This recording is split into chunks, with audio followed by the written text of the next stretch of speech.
All right, get ready because we're going to take a deep dive into a book that's really going to make you think. Oh, yeah. The Moral Landscape Oh, yeah. by Sam Harris. Oh, I love that book. It's a Yeah. it's a fascinating exploration of morality and whether science can actually tell us what's right and wrong. Yeah. Be ready to challenge some assumptions. Absolutely. The moral landscape, I think, is so interesting because it really kind of pushes back on this idea that morality is purely subjective, Uh-huh. that it's all relative, just a matter of opinion. Right. Harris argues that, well-being, both individually and collectively, Yeah. is something we can actually investigate using science just like any other aspect of the world. Okay, so instead of turning to religious texts or philosophical debates Right. to figure out what's good, Yeah. we can actually use science to figure out what truly leads to human flourishing. Exactly. And to get this point across, he uses this really vivid metaphor of a moral landscape. Okay. So imagine a landscape with peaks and valleys. Yeah. The peaks represent the heights of well-being, where individuals and societies are thriving, Yeah. and the valleys represent all the suffering and dysfunction. Okay, I'm picturing it now, this vast mountainous terrain, Mm-hmm. and the goal is to reach those peaks Yeah, of human flourishing. you got it. And he argues that science can be our guide Wow. to navigate this landscape, identify the paths to well-being, Right. and avoid the pitfalls that lead to suffering. So how does he actually bridge that gap between science and morality? Yeah, We always hear that science can tell us what is, right. but not what we ought to do. That's the classic philosophical dilemma, but Harris tackles it head-on by focusing on well-being as a measurable outcome. Okay. He argues that well-being is ultimately a product of our brains and our environments, Mm-hmm. both of which are firmly in the realm of scientific inquiry. Makes sense. Right. So instead of getting bogged down in these abstract debates about moral principles, Right. we can actually look at the concrete effects of different actions and beliefs on people's lives. Yeah, and there's tons of research to back this up. Cool. One example that really stuck with me was the research on children raised in orphanages. Oh, yeah. I remember reading about that. Those studies showed that kids deprived of loving care and attention actually had measurable differences in their brains and behavior later on. Right.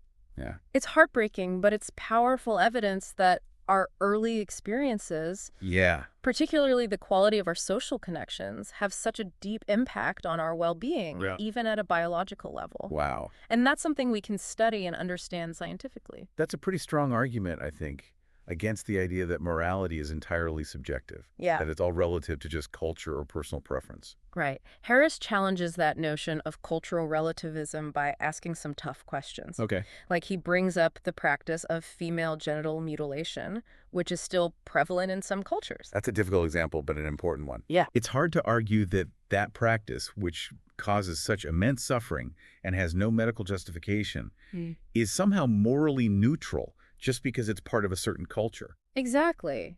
And he argues that we don't need to use these vague notions of cultural sensitivity to shy away from condemning practices that clearly diminish human well-being. Yeah. Science can help us understand the real-world consequences of these practices and guide us towards creating a world where everyone has the opportunity to flourish. I'm starting to see how this moral landscape framework could actually be useful in tackling some really difficult ethical issues. Absolutely. And it gets even more interesting when Harris delves into the nature of belief itself. Okay, this is where it gets really interesting for me. Yeah. How does he tie beliefs into this whole morality thing? Well, he starts by pointing out that a lot of what we consider moral values are essentially beliefs. Yeah. Take the statement, cruelty is wrong. That's a belief. Right. Just like the sun is a star is a belief. I never thought about it that way, but yeah, you're right. Yeah. We hold certain moral statements to be true, just like we hold certain scientific facts to be true. And here's the thing. Right. Research suggests that the way our brains process those two seemingly different types of statements Yeah. might be surprisingly similar. Oh, hold on. Are you saying that believing cruelty is wrong Yeah. and believing that the Earth revolves around the sun are basically the same thing in the brain? Not exactly the same, but there might be more overlap than we typically think. That's pretty mind-blowing. What are the implications of that? Does it mean we can study morality using brain scans? Well, it's not quite that simple, Right. but it does suggest that the sharp line we often draw between facts and values Yeah. might be more porous than we think, and this opens up some fascinating avenues for research into the neural basis of morality. Right. My brain is officially buzzing. Good. What other belief-related bombshells does he does he drop? Well, one concept that's especially relevant to you, Okay. as someone who loves those aha moments, Right. is the idea of belief bias. Belief bias. I'm intrigued. Tell me more. It's this sneaky tendency we all have to favor information that confirms our existing beliefs, Oh, yeah. even if that information is flimsy or flawed. Oh, man, I can totally see that in myself. I Oh, mean, who wants to be wrong? Exactly. But that sounds like a recipe for getting stuck in echo chambers and holding on to beliefs that might not even be true. Exactly. And Harris argues that this belief bias can be especially pernicious when it comes to moral beliefs Okay. because it can lead us to justify all sorts of harmful actions or policies. I'm starting to see how this all connects. Yeah. So if we want to make more informed and ethical decisions, Yeah, we need to be aware of this belief bias and try to overcome it. for sure. Easier said than done, though. It's definitely a challenge. Yeah. But, recognizing the problem is the first step. Okay. And Harris suggests that cultivating this healthy skepticism Mm. of our own beliefs and the beliefs of others is crucial for navigating the moral landscape effectively. That makes a lot of sense. So how do we move from just recognizing this bias to actually overcoming it? Any practical tips from Harris? One thing he emphasizes is the importance of seeking out diverse perspectives Okay. and being willing to engage with viewpoints that challenge our own. So basically, step outside our comfort zones and expose ourselves to different ways of thinking. Exactly. It's easy to stay in those little bubbles where everyone agrees with us, Right. but that's not how we grow or learn. Okay. I'm feeling inspired to have some thought-provoking conversations with people who see the world differently than I do. Good. Anything else Harris suggests for breaking free from this belief bias? He also talks about the importance of intellectual humility, Okay. recognizing that we could be wrong, and being open to changing our minds when presented with compelling evidence. That's a tall order, but I can see how it would be essential for making more rational and ethical decisions. It's a lifelong process for sure, Yeah. but it's a journey worth taking if we want to become more thoughtful and compassionate individuals. Well said. So we've covered a lot of ground already, We have. from the idea of a moral landscape to the challenges of belief bias. Yeah. Where do we go from here? Well, that. What other thought-provoking concepts does Harris explore? We're going to dive into one of the most controversial and mind-bending topics in the book, Ooh. the illusion of free will. Oh, boy. I've heard this is where things get really wild. I'm ready. Let's do it. Okay. All right, so let's talk about free will. Okay. This idea that we're the conscious authors of our choices. Right. That we could have chosen differently even if we rewound the tape of our lives and played it back. Uh, Harris argues that this might all be an illusion. Whoa. Okay, so you're saying all those times I agonized over a decision, Yeah. weighing the pros and cons like I was in control, Right. that was all just a story my brain was telling itself. That's essentially what he's arguing. Wow. Based on a lot of neuroscientific evidence, Okay. there's this research that suggests that our brains actually initiate actions before we're even consciously aware of making a decision. So it's like my brain is already making the choice before I even know about it. Yeah. That's kind of creepy. It's definitely challenging to wrap our heads around. Yeah. One example he uses to illustrate this point Okay. is the case of a 4-year-old child who accidentally shoots someone Oh. with a gun they found lying around. Tragic. But I see where you're going with this. Yeah. We wouldn't hold that child morally responsible Right. in the same way we would an adult who like commits a premeditated murder. Exactly. And the reason for that difference in judgment is that we understand that the child's brain isn't fully developed. They Right. don't have the same capacity for impulse-controlled planning or understanding the consequences of their actions. So if our brains are making decisions before we're even consciously aware of them, Right. and our brains are shaped by all these factors beyond our control, Yeah. genetics, upbringing, Yeah. life experiences, does that mean we're not really responsible for anything we do? That's the big question. Yeah. And one that Harris grapples with throughout the book. Okay. He doesn't claim to have all the answers, Right. but he does argue that our traditional notions of moral responsibility need a serious update, Okay. in light of this scientific understanding. Okay, I'm with you so far. But let's just say for a second that free will is an illusion. Oh, okay. What does that actually mean for how we live our lives? Does it make morality meaningless? That's where things get really interesting. Oh. Harris argues that recognizing the illusory nature of free will Yeah. doesn't mean that we should just abandon all notions of morality or justice, Okay.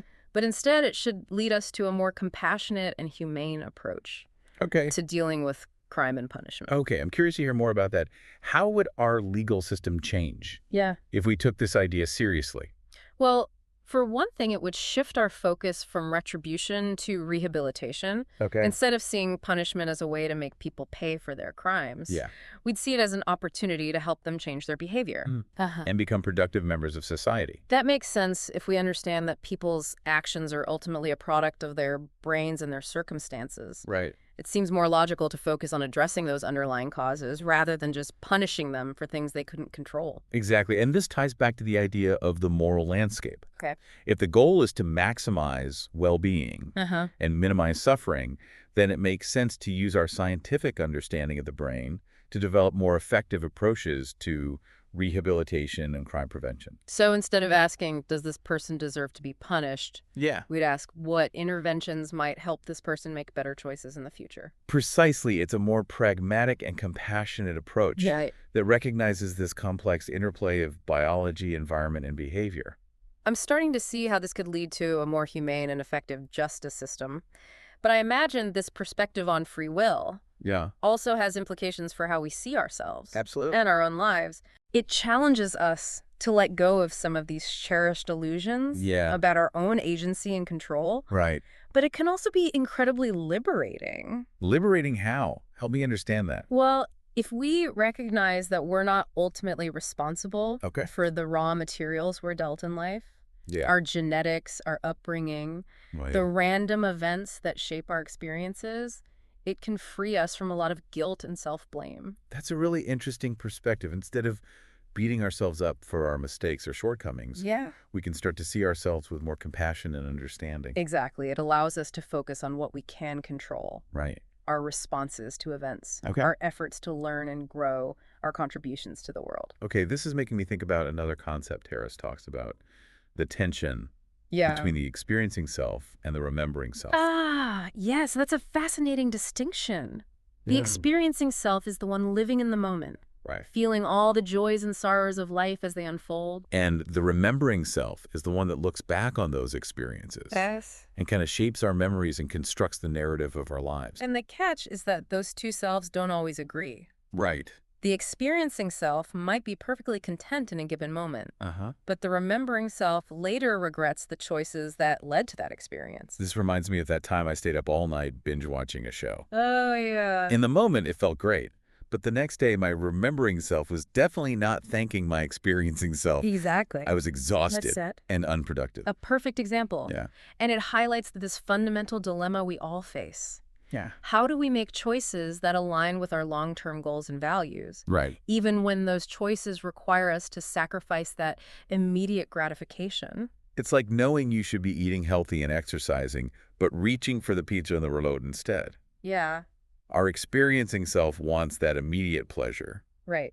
but our remembering self knows it's not the best choice in the long run. Exactly. And Harris suggests that understanding this tension is so crucial for making choices that lead to a life that we can look back on Right. with a sense of meaning and fulfillment. So which self should we trust, the one in the moment Yeah. or the one looking back? That's the question each of us has to grapple with. Yeah. But one thing he emphasizes Right. is the importance of cultivating this awareness of both selves, Okay. paying attention to how we feel in the moment, Yeah. but also reflecting on our past experiences and how those experiences have shaped our values and priorities. So it's about finding that balance between living in the moment and planning for the future, Yeah. between indulging our immediate desires and pursuing our long-term goals. It's a delicate balancing act, but Right. one that's essential for navigating the moral landscape effectively. I'm starting to see how all these pieces fit together, the idea of the moral landscape, Yeah. the illusion of free will, the tension between our experiencing and remembering self. Yeah. It's like a whole new way of thinking about morality and what it means to live a good life. And we're not done yet. Well, there's more. There's still one more piece of the puzzle to explore. Okay. Harris's critique of religion. Oh, right. I've been waiting for this part. Yeah. He's known for being pretty outspoken on that topic. He doesn't hold back. I'm ready. Let's hear it. Okay, so one of Harris's main criticisms of religion is that it often relies on dogma and faith rather than evidence and reason. Okay. And he argues that this can lead to kind of rigid moral codes Right. that are out of sync with, our modern understanding of human well-being. That makes me think about certain religious stances on things like contraception Yeah, or same-sex marriage. right.